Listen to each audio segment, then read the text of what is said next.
স্বাগত টিবিএন আপডেটে, সাথে আছি আমি মনজুর আরিফিন। নিউ ইয়র্কের ম্যানহাটনে বহুতল ভবনে বন্দুক হামলায় 6 জন নিহত হয়েছে। নিহতদের মধ্যে একজন এনওয়াইপিটি কর্মকর্তা এবং বন্দুকধারী আছে। সোমবার সন্ধ্যায় পার্ক অ্যাভিনিউয়ের বহুতল অফিস ভবনে এ ঘটনা ঘটে। নিহত বন্দুকধারীর নাম শেইন ডেভন তামুরা, তার বয়স 27 বছর। তিনি লাস ভেগাসের বাসিন্দা ছিলেন। তিনি একাই এ হামলায় অংশ নেন বলে সূত্র জানিয়েছে।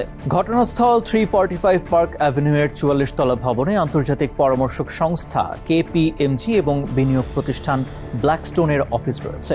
নিউ ইয়র্ক পুলিশ জানায় বন্দুকধারী আত্মহত্যা করেছেন।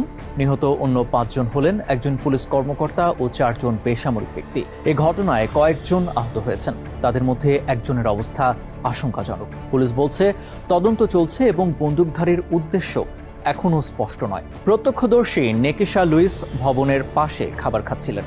তিনি বলেন, কতগুলো গুলির শব্দ শোনা গেল, তারপরে কাঁচ ভেঙে পড়ল।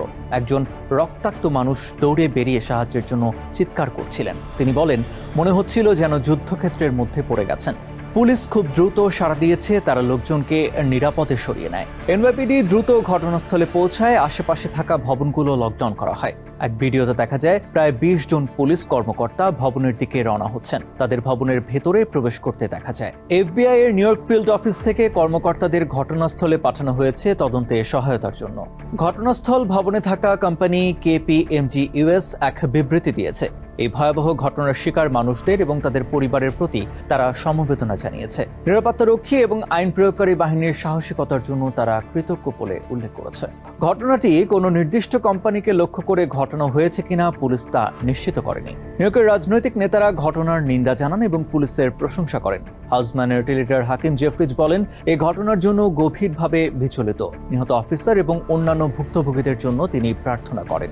সেনেটর চাক শুমার বলেন, আমেরিকায় নির্বিচারে বন্দুক সহিংসতা বন্ধ করতে তার আরও পদক্ষেপ নিতে হবে। কংগ্রেসম্যান রিচি তোরেস বলেন, এটা সন্ত্রাসী হামলার ভয়ানক উদাহরণ, সমাজে ঘৃণার বিস্তার এবং আগ্নেয়াস্ত্রের ঝুঁকির নির্মম উদাহরণ বলে জানান তিনি। নিউ ইয়র্কের রিপাবলিকান কংগ্রেসওম্যান নিকোল মেলিওটাকিস বলেন, একজন উন্মাদের গুলিতে একজন পুলিশ অফিসার সহ 5 জন মারা গেছেন। কংগ্রেসওম্যান ক্লডিয়া টেনি সহ অন্যান্য রিপাবলিকান নেতারা এনওয়াইপিডির প্রতি কৃতজ্ঞতা প্রকাশ করেছেন।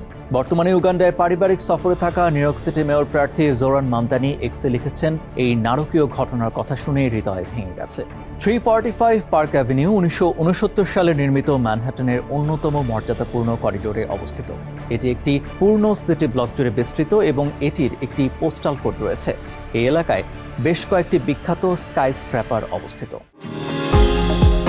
নিউ ইয়র্ক থেকে সম্প্রচারিত টিবিএন 24 টেলিভিশন বিশ্বজুড়ে বাঙালির কণ্ঠস্বর।